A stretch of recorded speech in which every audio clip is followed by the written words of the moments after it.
Hi friends, स्वागत है आप सभी का आपके अपने चैनल शिक्षा बिजनेस में विभाजकता के नियम को। तो चलते हैं और पढ़ते हैं संख्याओं के विभाजकता संबंधी नियम को। तो सबसे पहले देखेंगे कि दो से विभाजकता का नियम क्या कहता है। तो दो से विभाजकता का नियम कहता है कि इकाई का अंक एक सम संख्या हो तभी वह दो से संख्या भाज्य होगी। तो सम संख्या कौन कौन सी होती है? 0, 2, 4, 6, 8। ये मैंने आपको इससे पहले वीडियो में भी पढ़ाया था कि संख्याएं कितने प्रकार की होती हैं, सम संख्या, विषम संख्या, भाज्य, अभाज्य। तो आप वहाँ से जाकर इस वीडियो को देख लें ताकि इसे और अच्छे से समझ सकें। एग्जाम्पल के तौर से इसे समझते हैं।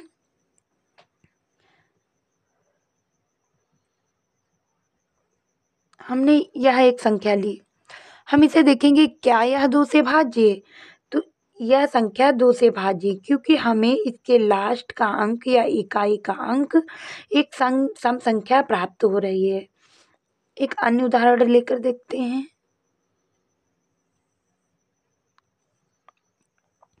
अब इस संख्या को देखेंगे क्या यह दो से भाज्य है। तो इसके हम लास्ट का इकाई का अंक देखेंगे। इसके लास्ट का इकाई का अंक क्या इन नंबरों में से है? तो हम देखेंगे कि यह अंक इन नंबरों में से नहीं है, यहाँ तो एक है और एक एक विषम संख्या है, अतः यह संख्या कभी भी दो से भाज्य नहीं होगी। एक उदाहरण अन्य लेते हैं हम।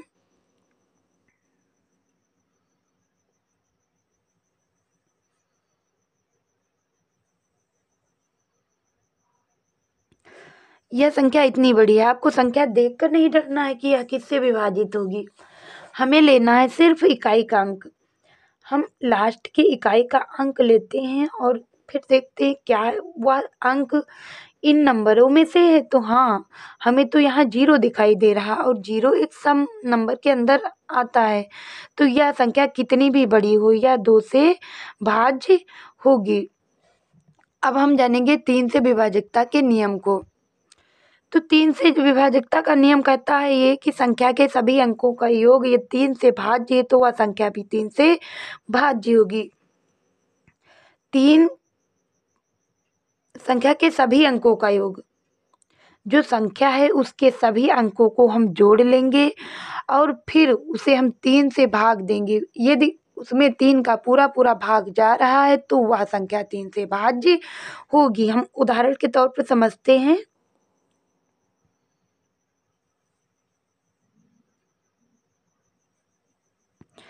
हमने ली यह संख्या, अब हम देखेंगे क्या यह संख्या 3 से भाज्य है।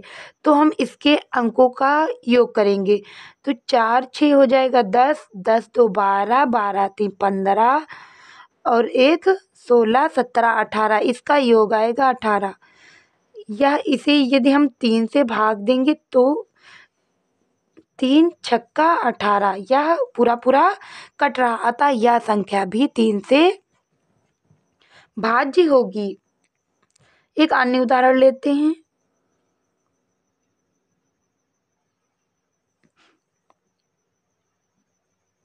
हमें देखना है कि यह संख्या क्या 3 से भाज्य है, तो हमें नहीं पता, लेकिन हम इसके अंकों का करेंगे योग।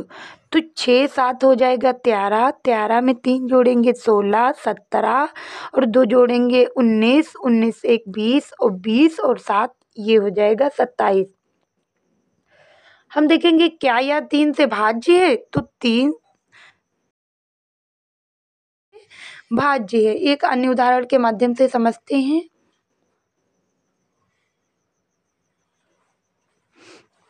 हम यह संख्या लेते हैं, देखेंगे कि यह संख्या 3 से भाज्य है या नहीं। तो इसके अंकों का योग करेंगे। 7 3 10, 11 15 और 2 17। क्या 17 संख्या 3 से भाज्य है? तो यह 3 से भाज्य नहीं है, अतः हमने इसे देखकर बताया कि यह संख्या 3 से भाज्य नहीं हो सकती है। अब हम जानेंगे 4 से विभाजकता के नियम को। यदि इकाई व दहाई का अंक 4 से भाज्य है तो वह संख्या भी 4 से भाज्य होगी। तो पहले हम संख्या के माध्यम से समझते हैं।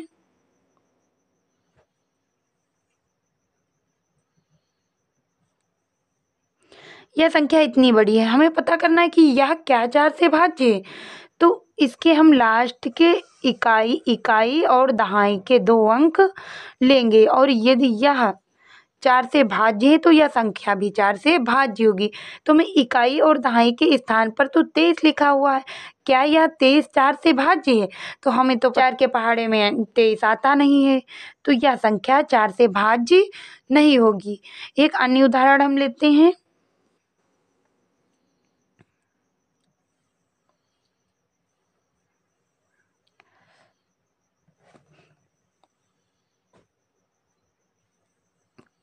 अब हम इस संख्या को देखेंगे। अब इसमें हमें इकाई और दहाई का केवल 2 अंक लेना है। इकाई और दहाई के स्थान पर लिखा है 12, क्या 12 4 से भाज्य? तो 4 तिया 12, 3 बार में 4 से कट जाएगा, इसे हम 4 से भाग देंगे, यह पूर्णतः विभाजित होगी क्योंकि इसके इकाई और दहाई के अंक दोनों 4 से भाज्य हैं। एक अन्य उदाहरण लेते हैं।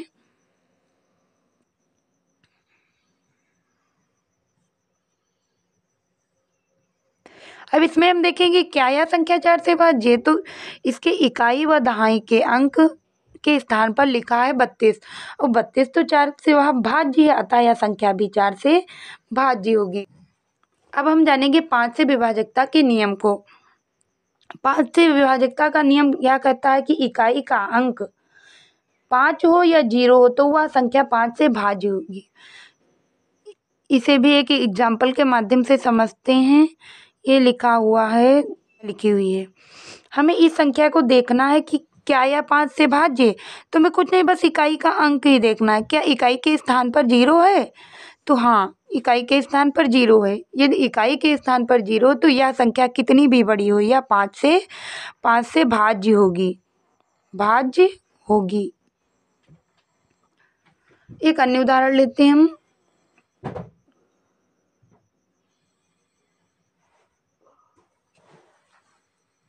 अब हम देखेंगे इस संख्या को, क्या यह संख्या 5 से भाज्य है? तो इसकी केवल हमें मात्र इकाई का अंक ही देखना है। ये हमें इकाई के स्थान पर 5 मिल रहा है। यदि हमें इकाई के स्थान पर 0 या 5 मिलेगा तो वह संख्या हमेशा 5 से भाज्य होगी, वह फिर संख्या चाहे जितनी भी बड़ी हो। तो इसे यदि हम भाग करेंगे तो यह 5 से भाज्य होगी। अब हम जानेंगे 6 से विभाजकता के नियम को। 6 से विभाजकता का नियम कहता है कि 6 के दोनों गुणनखंड 2 तथा 3 से यदि संख्या भाज्य है तो वह संख्या 6 से भी भाज्य होगी। तो सबसे पहले हम 6 के गुणनखंड निकाल लेते हैं। तो 6 के गुणनखंड होते हैं 4। एक तो 1 से यह संख्या पूर्णतः विभाजित होगी, दूसरे 2 से, और 3 से, और 6 से। तो इसके जो 6 के 2 गुणनखंड 2 और 3 से यदि संख्या भाज्य होगी तो वह 6 से भी भाज्य होगी। उदाहरण के माध्यम से समझते हैं। हमने संख्या ली है, अब हम देखेंगे क्या यह संख्या 3 और 2 दोनों से भाज्य है। तो हमें लास्ट में इसके इकाई का अंक मिला 4। हमने क्या पढ़ा था 2 से विभाजकता के नियम की, हमने क्या पढ़ा था 2 से विभाजकता के नियम में कि यदि इकाई के स्थान पर हमें कोई सम संख्या मिलती है तो वह 2 से भाज्य होगी। तो हमें तो इकाई के स्थान पर मिला 4, तो यह संख्या हमने जाना कि यह 2 से भाज्य होगी। अब हम देखेंगे कि यह संख्या क्या 3 से भी भाज्य है? तो इसके अंकों का योग करेंगे। 3 1 4, 4 और 4 8, 8 2 10, 10 1 11, 11 4 15। क्या 15 3 से भाज्य है? तो हाँ, यह तो 15 तो 3 से भाज्य है, तो यह संख्या भी 6 से भाज्य होगी क्योंकि यह 2 से भी कट रही है और 3 से भी कट रही, तो यह 6 से भी कटेगी। एक अन्य उदाहरण लेते हैं।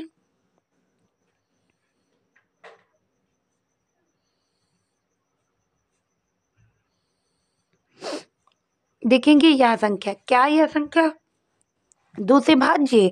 तो हाँ, यह संख्या 2 से भाज्य है क्योंकि इसके इकाई के स्थान पर हमें 2 मिल रहा है। अब हम देखेंगे क्या यह संख्या 3 से भी भाज्य है? तो 3 से भाज्य करने के लिए इसके अंकों का योग करेंगे। 4 और 3 हो जाएगा 7, 7 1 8, 8 2 10, 10 1 11, 11 5 16, 16 2 18। 18 संख्या तो 3 से भाज्य होती, तो यह संख्या 6 से भाज्य होगी। अब हम जानेंगे 7 से विभाजकता के नियम को। तो 7 से विभाजकता के नियम क्या कहता है? तो 7 से विभाजकता का नियम यह कहता है कि इकाई के अंक का 2 से गुणा करें और शेष बची संख्या से घटाएं। यदि घटाने पर प्राप्त संख्या 7 से भाज्य है तो संख्या भी 7 से भाज्य होगी। इसे हम उदाहरण के माध्यम से समझते हैं। यह संख्या लिखी 882। हम इसे देखेंगे कि यह संख्या क्या 7 से भाज्य है, तो इसके इकाई के स्थान का हम 2 से गुणा करेंगे, तो 2 और गुणे 2, तो ये हो जाएगा 4। और 4 यह शेष बची हुई संख्या से घटा देंगे, तो 8 से 4 माइनस करेंगे तो ये बचेगा 4 और 8 का 8, ये हो गया 84। तो 84 यदि हम देखेंगे क्या यह 7 से 84 भाज्य है, तो 7 से 12 बार में 84 कट जाएगा, अतः यह पूरी संख्या 7 से भाज्य होगी। एक अन्य उदाहरण हम लेते हैं। हम देखेंगे यह संख्या, क्या यह संख्या 3 क्या 7 से भाज्य है, तो इसे हम इकाई के अंक को करेंगे 2 से गुणा, तो ये हो जाएगा 6 और 6 यदि ये 6 हो जाएगा और 6 यदि यहाँ से घटाएंगे तो ये बचेगा 0, 60। अब हम देखेंगे क्या 60 7 से भाज्य है, तो यह संख्या 7 से भाज्य नहीं होगी, अतः यह संख्या 7 से भाज्य नहीं है। हम कह सकते हैं कि यह संख्या 7 से भाज्य नहीं है। अब दूसरी संख्या हम लेते हैं 182। अब इसे हम देखेंगे क्या यह संख्या 7 से भाज्य है, तो इसके इकाई के अंक का करेंगे 2 से गुणा, तो 2 गुणे 2 ये हो जाएगा 4 और 4 लाकर शेष बची संख्या से घटा देंगे, तो ये बच जाएगा 14, ये बच जाएगा 14। जब इसे इसमें से घटाएंगे 18 से तो ये बच जाएगा 14 और 14 तो 7 से भाज्य है, 14 तो 7 से भाज्य है, अतः यह संख्या भी 7 से भाज्य होगी। अब हम जानेंगे 8 से विभाजकता के नियम को। अंत के 3 अंक यदि 8 से भाज्य है तो संख्या भी 8 से भाज्य होगी। तो यह हम संख्या लेते हैं।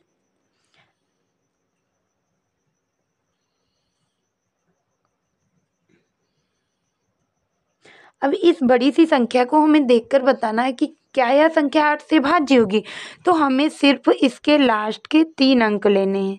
तो लास्ट में लिखा है 512, तो 512 को अलग कर लेंगे और इसे भाग देंगे 8 से। 8 छंग 48, 8 छंग 48 और 48 यदि इसमें से हम माइनस करेंगे तो ये 11 में से 8 जाएगा तो बचेगा 3 और इधर कुछ नहीं बचेगा, तो ये 2 का 2 यहाँ उतार लेंगे और 8 चक्कू 32, तो इसमें यह संख्या इसके लास्ट के 3 नंबर 8 से भाग देने पर कट गए, तो यह पूरी संख्या भी 8 से भाज्य होगी। अब हम जानेंगे 9 से विभाजकता के नियम को। यदि अंकों का योग 9 से भाज्य तो संख्या भी 9 से भाज्य होगी। अंक हम लेते हैं।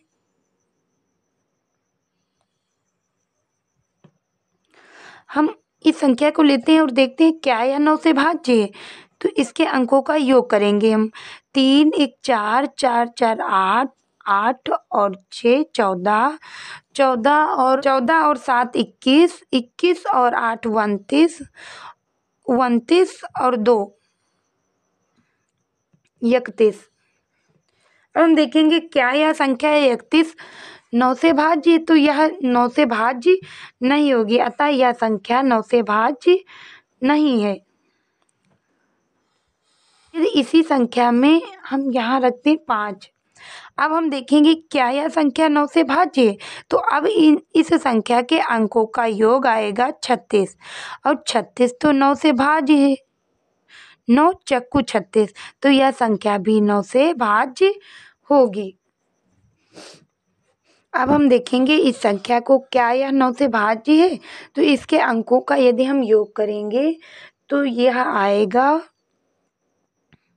27 और 27 को यदि हम 9 से भाग देंगे तो यह पूर्णतः 3 बार में कट जाएगा, अतः यह संख्या भी 9 से भाज्य होगी। 11 से विभाजकता के नियम को, तो संख्या के बाएं ओर चलने पर विषम अंकों का योग घटाने पर यदि हमें 0 या 11 प्राप्त होता है तो संख्या 11 से भाज्य होगी। इसे हम उदाहरण के माध्यम से समझेंगे तभी आप लोगों को समझ में आएगा। ये हमने संख्या ली। अब इसे हम देखेंगे क्या यह संख्या 11 से भाज्य है। तो संख्या से बाईं ओर चलने पर सम मतलब ये वाला इन अंकों का योग करेंगे और करेंगे हम इन अंकों का योग। यदि हम इन अंकों का योग करते हैं तो हमें इन अंकों का योग कर लेते हैं। 8 में 2 जोड़ेंगे तो ये हो जाएगा 10, 10 में 4 जोड़ेंगे तो ये हो जाएगा 14 और 14 में यदि हम 9 जोड़ेंगे तो ये हो जाएगा 23।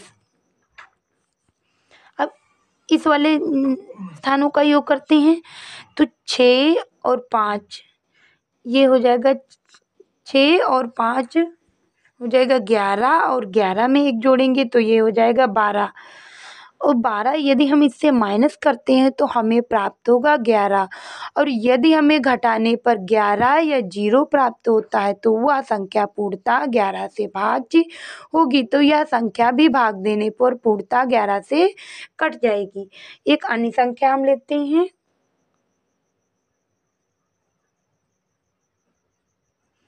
अब इस संख्या को यदि हम देखें क्या यह 11 से भाज्य है। तो यदि इसके अंकों का हम योग करते हैं एक स्थान छोड़कर सम और विषम अंकों, तो यदि हम इस वाले कॉलम को जोड़ेंगे तो हमें मिलेगा 21 क्योंकि 3, 9 और 9 जोड़ेंगे तो ये हो जाएगा 21 और 21 से यदि हम 21 घटाएंगे तो हमें प्राप्त होगा 0, अतः यह संख्या 11 से भाज्य है। एक अन्य उदाहरण लेते हैं।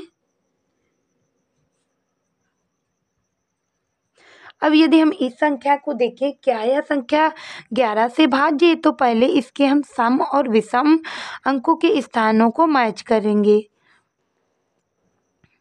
अब हम करेंगे इसका योग। 9 में 8 जोड़ेंगे तो ये हो जाएगा 17, 17 में 4 जोड़ेंगे तो ये हो जाएगा 21 और इधर 3 में 2 जोड़ेंगे तो 5 और 5 में 5 जोड़ेंगे तो ये हो जाएगा 10 और यदि हम 21 से 10 माइनस करेंगे तो हमें प्राप्त हो जाएगा 11, अतः यह संख्या भी 11। तो बच्चों आपको कैसे लगी हमारी वीडियो। यदि अच्छी लगी हो तो चैनल को सब्सक्राइब करें तथा वीडियो को लाइक करें और ऐसी ही वीडियो पाने के लिए हमसे जुड़े रहें। धन्यवाद।